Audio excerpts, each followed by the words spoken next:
Mandanya kumviriza ijwi rya Amerika.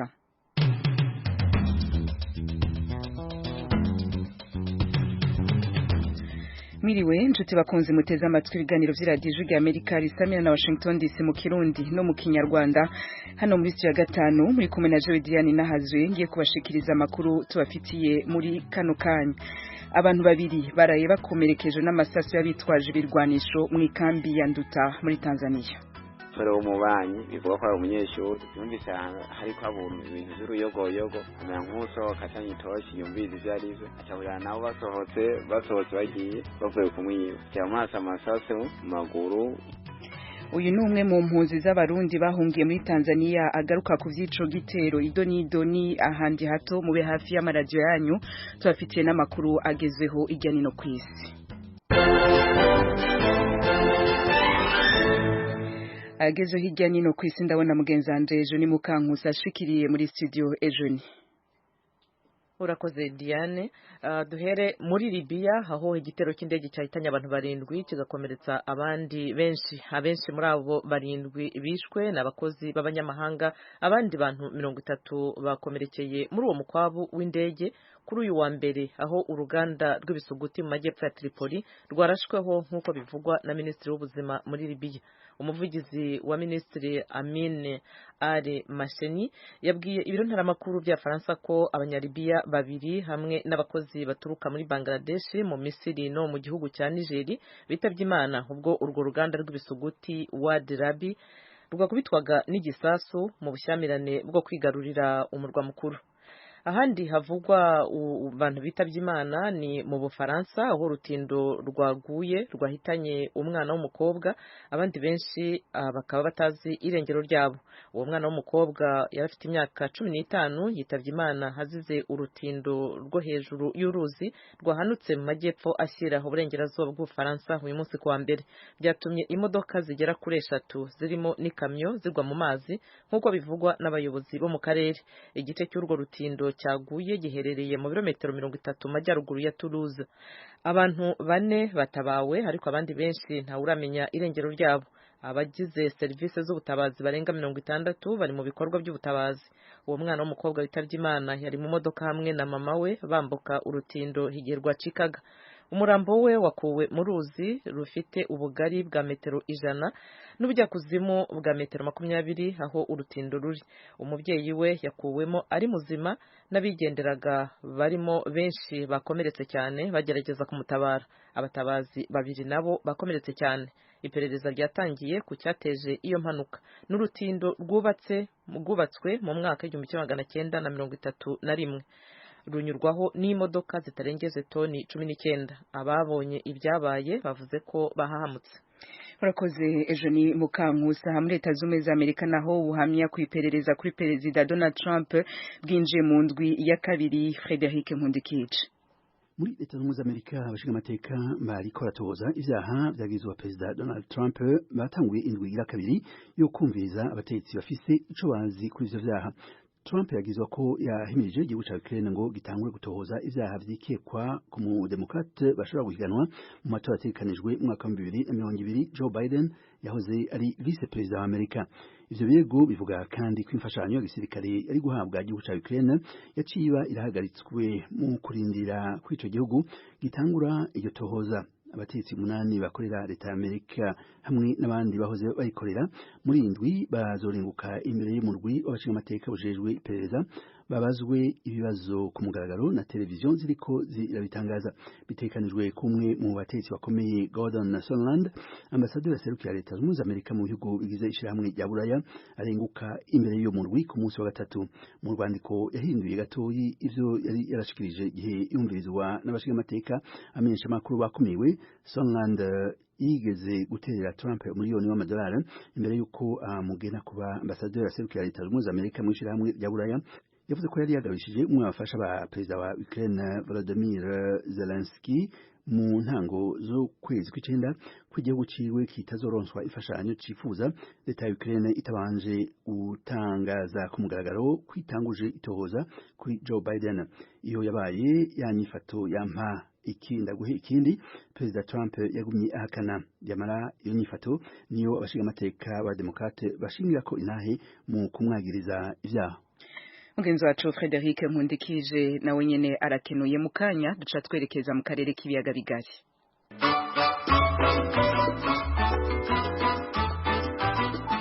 Banywanyi namwe bakunzi b'ijwi rya Amerika mu Kirundi n'ikinyarwanda, tubamenyeshe ko mu gihe imirongo FM yaba ifite ikibazo mwakurikira ibiganiro byacu nk'uko bisanzwe ku mirongo migufi ya shortwave guhera saa 10 kugeza saa 2 z'ijoro, mwatwumvira ku mirongo ya metero 19 na metero 22.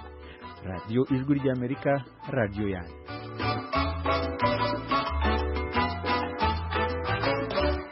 Avuga mu karere tuyahere mu vy'ubutungane umucamanza muri sentare yibanze ya Nyarugenge mu Rwanda amaze gutegeka ko bwana Robert Bayigamba yahoze ari umushikiranganje wa sport afungurwa vy'agategekanyo. Ibindi na mugenzi wacu Eric Bagira ubusa.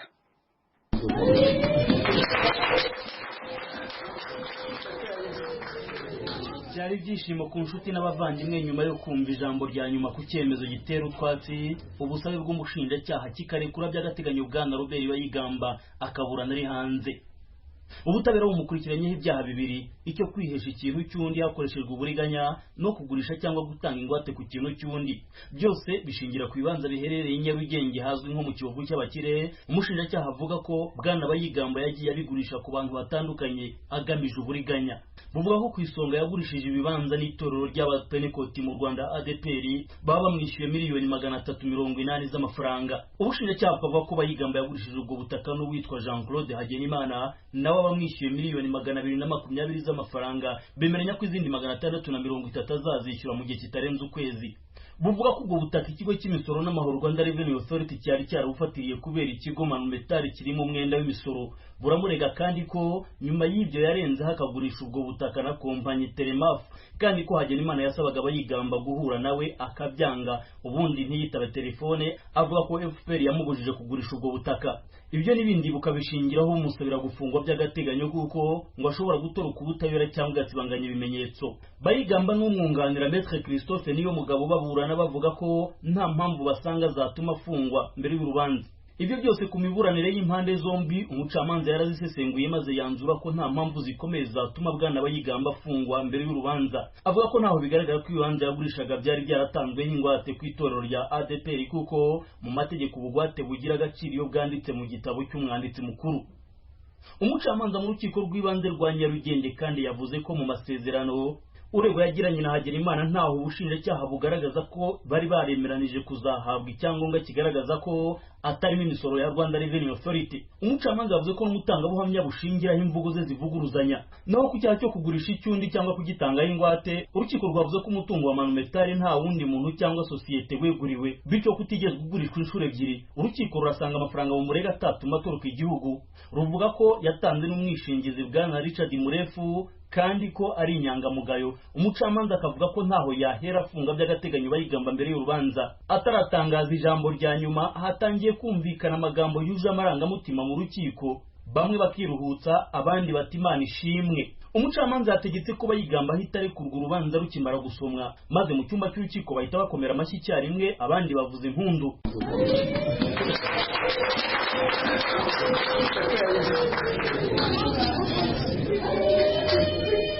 Bwana Jean Didier Dukundane ni inshuti y'uregwa, umva ko yakiriye iki cyemezo cy'umucamanza.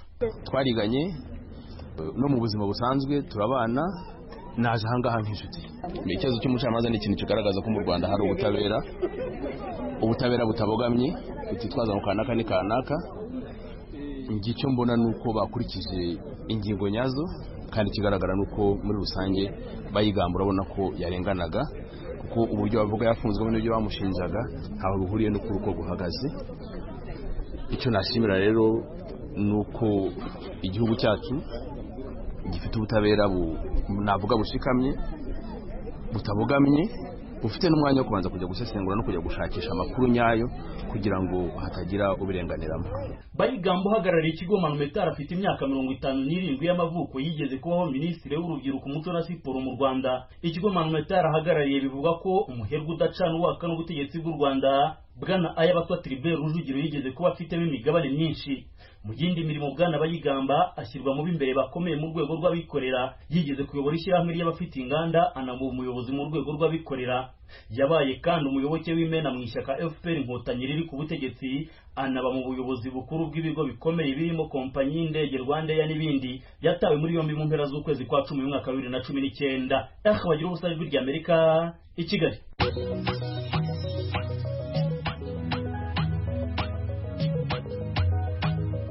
Inshuti z'ijwi ry'Amerika, uretse kuri FM musanzwe mutwumviraho, mushobora kudukurikira no ku mirongo migufi bita short waves kuri metero 25, ni ukuvuga kuri kilohertz 11,835.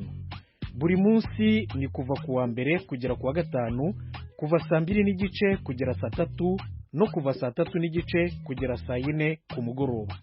Ku wa gatandatu ni kuva saa 12 kugera saa 12:30 ku mugoroba. Ijwi ry'Amerika kuri metero 25, kilohertz 11,835.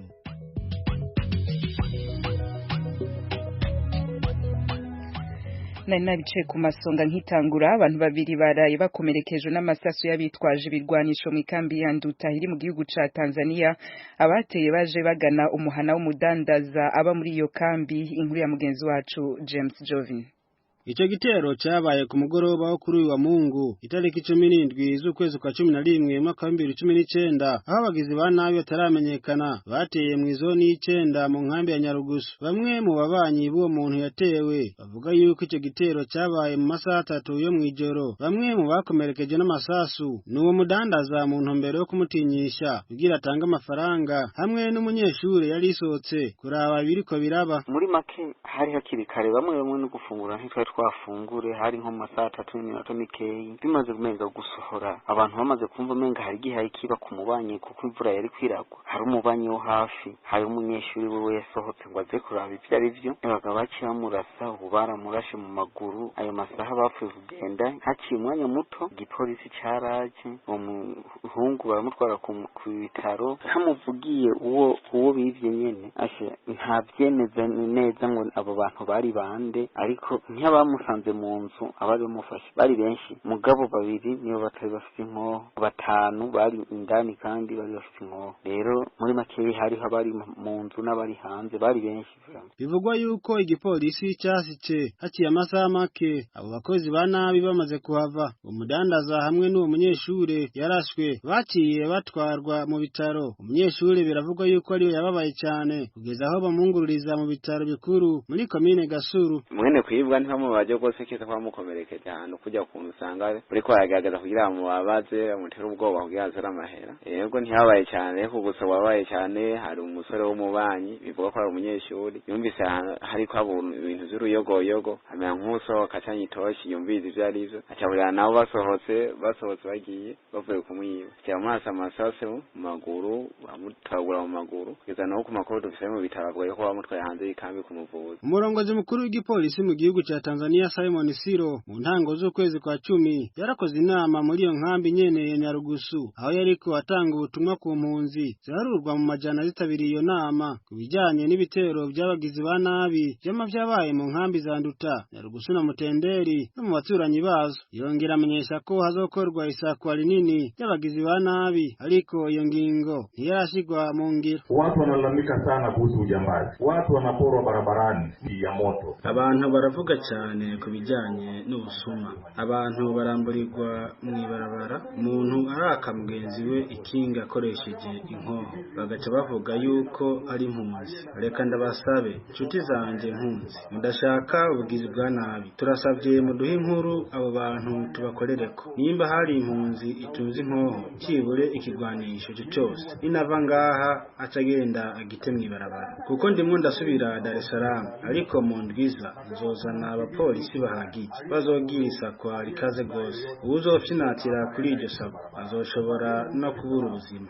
Watafanya msako mkali sana. Mu nama y'umukuru w'igihugu ca Tanzania Dr. John Pombe Magufuli yabereye mu ntara ya Katavi muri komine nshasha ya Tanganyika. Muri ico gihe nyene cyo mu ntango z'ukwezi kwa 10 yagabishije igipolisi mu ntara ya Kigoma gucungera umutekano bikwiye. Yavuze yuko igihugu ca Tanzania atangorane gifise ku mpunzi zitekanye kiretse abagizi ba nafi, lakini wapo wachache ambao wameanza kuharibu sifa na heshima ya ukimbizi, wanajihusisha na ujambazi. Ariko harimwo bake bariko baratangura konona iyubahirizwa ry'ubuhungiro. Harimwo abagizi ba nafi. Ndasavye izo mpunzi zifite iyo ngeso zibireke. Bahunze kubera ingorane zabaye mu gihugu cyabo. Muri Tanzania asa ahantu ho kuzana ingorane. Uje ngaha wemere kuguma hamwe. Hariho abahungana inkoho.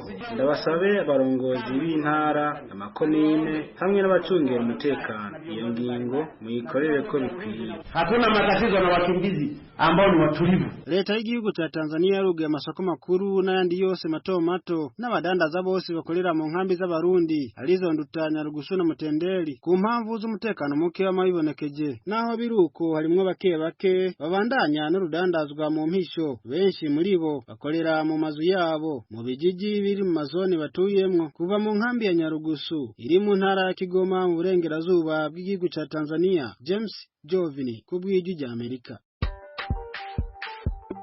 Muri Isanga ni ikiganiro cy'ijwi rya Amerika kibanda ku bibazo binyuranye byo mu karere k'ibiyaga bigari bya Afurika. Ikiganiro gitumira abantu bo mu nzego zitandukanye bagasubiza ibibazo by'abakunzi b'ijwi rya Amerika. Ndi mu ntara ya Muyinga aho bita muri komine Giteranye aho bitatura. Ndi hano Kampala Uganda. Gende mu gisagara cya Bujumbura. Ni ikiganiro kimara isaha kuva saa 10 kugera saa 11 buri munsi kuva kuwa mbere kugera ku cyumweru. Muri leta ya Colorado leta zunze ubumwe za Amerika. Mbanje kuramutsa batumire mwadutumiriye.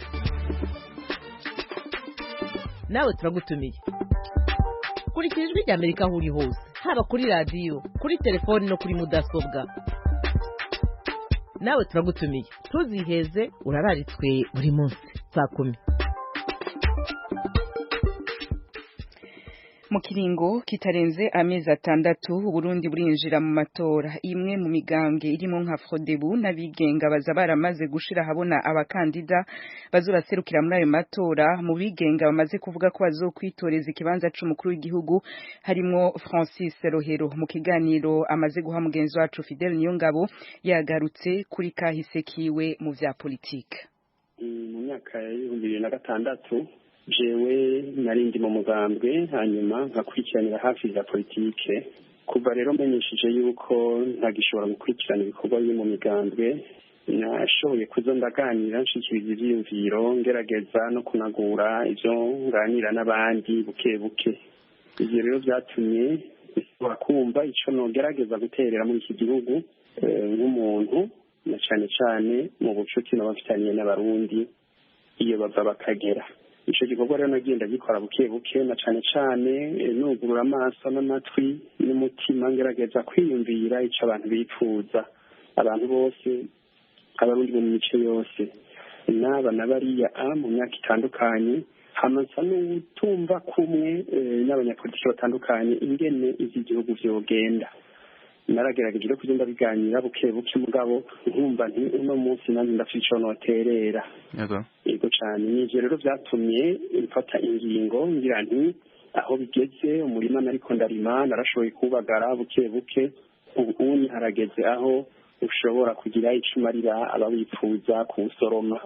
N'ivyo rero nashaka gushira habona gushira hagaragara muri politike y'iki gihugu niriwe ndaca hirya no hino nyegeza mugabo nkavuga ngatomora neza ico nifuza gushikako. Mwibwirizwa shingiro ni yihe ngingo itegekanya ivuga ivyo witoza ategezwa kuba akwije? Yego cyane nkuko bivuze Fidel, iki gihugu turimo ni igihugu gifite amategeko atari make. Hari ibwirizwa shingiro, hariho n'amabwirizwa atandukanye, hariho n'itegeko rigenga amatora. aho tugereye rero ibwirizwa shingiro abarundi baherutse kwemeza iheruka ni ukuvuga mu myaka y'ibihumbi 2018 iryo bwirizwa rirerekana mu bice bitari bike abagomba kwitoza mu kibanza c'umukuru w'igihugu bategerezwa kuba bameze ibyo bategerezwa gushikako. Ingingo ya 98 irerekana ivyo uwo muntu abategerezwa ni ibintu bishika 6 hatwa rero kuba afise ubwenegihugu yavukanye bw'Uburundi, kuba afise gusa kuba akwije imyaka 40 y'amavuka, hanyuma kuba aba mu Burundi igihe yiyandikisha ngo yitoze, kuba ata ikimubuza kurangura ayo mabanga no kwemeza inyandiko zitandukanye nk'ivyo by'ibwirizwa shingiro n'ubumwe bw'abarundi n'ibindi. Ingingo ya 99 nayo irerekana neza ingene uri muri iryo banga ko ashobora kuva mu migambwe canke umunani z'imigambwe canke akitoza ku giti ciwe. Ni cane cane rero muri iyi ngingo aho bigaragara neza ko jewe naho noba ntari mu mugambwe naho nshobora kwitoza bikurikije ibyifuzo mfise na cane cane ko nabashigikiwe n'abarundi isinzi. Bakoze tuze ku mirongo ya telefone dufite Jean Paul batumva. Ndabumva. Ese kibazo baza canke iciyumviro ushikiriza? Ndake dukunda kubona vyandika kuri Facebook hariho n'igihe biga ku bitabo vyiwe ahantu henshi, ariko ari ibintu bimwe bimwe tuba dufite nk'ibibazo. Ubu nko mu bitabo kigenga amatora co mu Burundi kihari ubu mu ngingo yayo y'ijana na kane gace kayo kagira ka gatatu baravuga neza ko uwidoheye mu matora adasubizwa ry'amafaranga aba yatanze ya kose ugiye miliyoni 30. hanyuma bakanavuga neza yuko umugwi utegura amatora seni utegerezwa guca umurihisha amahera angana n'ibyo bakoresheje mu matora.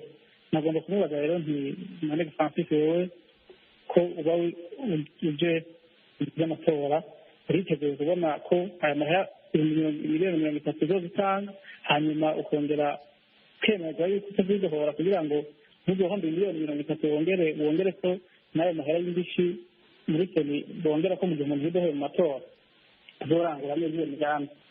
Murakoze, reka bishure. Ndanje kumushimira Jean Paul telefoni. Ikibazo ca mbere avuga ibijanye n'uburyo caution. Mu bisanzwe jewe ndamaze imyaka irenga 10 ndiko ndayaga ivya politike na cane cane ngerageza kubifatanya no kumvisha abantu ico baciza. Sinibaza rero yuko jewe ubu aho ngeze nofata nk'iyo ngingo ndiko ndafina canke ndiko ndipima mu ijambo nashikirije narabivuze neza nti jewe nje kwipima nuko hariho ijambo rishika ku mutima kandi nagiye ndayaga nzi neza ico rishobora gushika. Sindi umuntu rero muri kamere kanje avuga ino munsi ikintu ngo ayihindukize mu ijambo. Uravye ingene nagiye ndayaga mu biganiro bitari bike iyo myaka iraheze, ico mvuze no munsi nshobora kugisubiramo haheze imyaka 3, 4, 5 mbere gushika ku myaka 10. Ingingo rero nafashe ni ingingo yavuye ku mutima nambajije gose muri kamere kanje nkumva neza yuko ndayifashe nzi ico ngiye gukora. Caution rero itangwa miliyoni 30 itangwa igihe ngiye gushikiriza dossier mu bijanye n'ingene biteguwe. No kuvuga ko ico namenyesheje niki ku itariki 6 namenyesheje ko ngiye kwitegurira gushikiriza iyo dossier. Umuntu ngiye kuvuga ko umukandida ni jambo rivugwa iyo seni yamaze gukwemera kuvuga yuko washikanye ivyankenerwa byose. Basaba ivyo navyo ivyankenerwa turabisanga mu gitabo mu ngingo igenga amatora n'ibintu 13 basaba mu ngingo y'101 berekana ibintu bitandukanye basaba umuntu agiraje kwitora nk'ukarorero guhera ku mwidondoro wiwe, urwandiko rw'amavuka ico bita extrait d'acte de naissance, ikopi y'ikarata karangamuntu, urwandiko rwemeza aho aba, namwe byinshi bijanye extrait d'acte judiciaire uvuga y'umuriro y'ifishe y'ibyaha umuntu yahaniwe, amafoto yiriwe ane,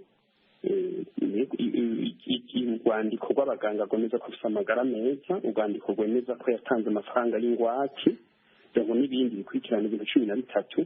Ivyo rero nivyo ujewe ngiye kugerageza kwegeranya kugira ngo nshobore kubishikana. Muri ivyo nyene rero agira ati ndiyemeje ko nko mu gihe ntoba ntarishikanye noshobora gusubiza ko mu gihe noba nabikoze. Nukuvuga ko icambere gisa n'icishuwe, sinja gutegura dosiye ngo ndayishireyo ngo hama ngo nze mu nyuma kwicuza ngo mbega ngo ni kuki ngo nabikoze uku hari namba.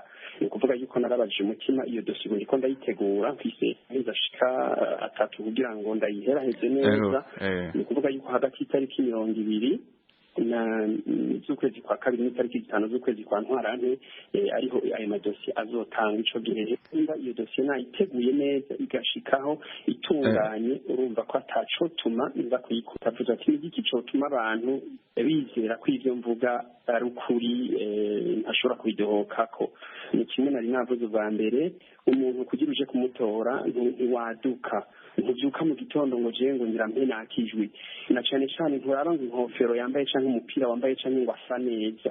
Nahimirije cane abantu kumviriza ico nshaka kubamarira. Igihe ico kintu bacumviriza bagashobora kugitahura, barumva ko ari cyo mvuze nshobora kukirangura, nashobora kugushikako atabubeshi burimo. Mwakoze. Dufise kandi Fleury uratumva? Yego ndabumva vyoye, ndabaramukije. Yego mufise ikibazo mubaza intererano? Ikibazo ca mbere nashaka kubaza umutumire, mu gihugu cacu tumenyereye amatora atsinzwe n'imigambi ikomeye, ifite amapermanence menshi mu gihugu, amadarapo, impuzu zibaranga, imigwi y'ugwaruka, imigwi y'abagore. None ni gute umuntu nkawe adafite ivyo vyose ashobora kugira ku rugero yotanga n'imizero agashigikirwa n'abarundi bose? Murakoze cyane. Aragize neza.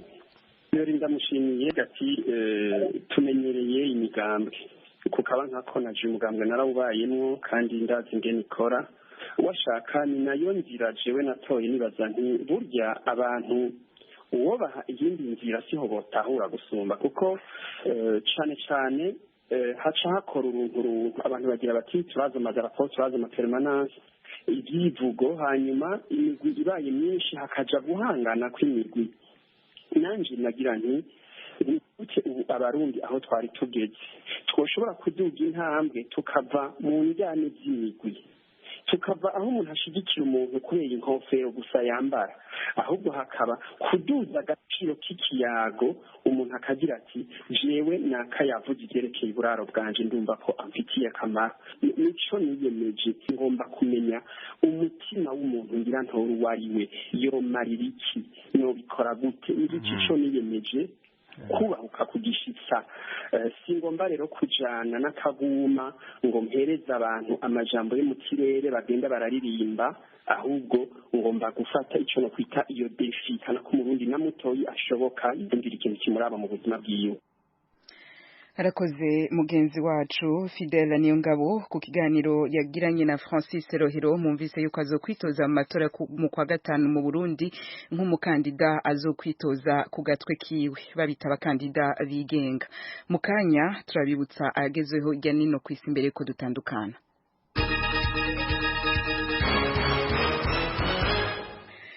Ubuhamya kwiperereza kuri perezida wa Amerika Donald Trump bwinjiye mu ndwi ya kabiri. Ibindi muraza gushaka kwikurikirana mu makuru y'igihe c'isaha 1:30 muri Libya, naho mwavyumvise igitero c'indege cahitanye indwi gikomeretsa 30, abindwi bakiguyemwo bagwiriyemwo abanyamahanga. N'igitero cagabwe ku ruganda rw'ibisuguti mu majepfo y'umurwa mukuru Tripoli. Mu Faransa igitarugwa cahitanye umwana w'imyaka 15. Igitarugwa cari cubatse hejuru y'amazi, abantu 4 batabawe ariko abandi banshi nta uramenya irengero ryaho. Nukuri nshuti bakunze tube tubangiriye ngaho ibiganiro twari tubafitiye mu Kirundi n'ikinyarwanda. Dushimira Facile Gebehu yegeranije amajwi hamwe na Ingenieur Cornelius bari kumwe mu buhinga bw'ivyuma. Je mumva kuri micro yari Diane Nahazwe. Ano makuru yarahagarikiwe ahagarikiwe na Etienne Karekezi ku izina rya bagenzi bacu tubashimire twongera tubatumira mu yandi y'igihe c'isaha 1:30 araza kwibanda kuyagezweho ijya nino ku isi muri Afrika no ku yindi migabane mubandanye kuranirwa mu byo murimo byose.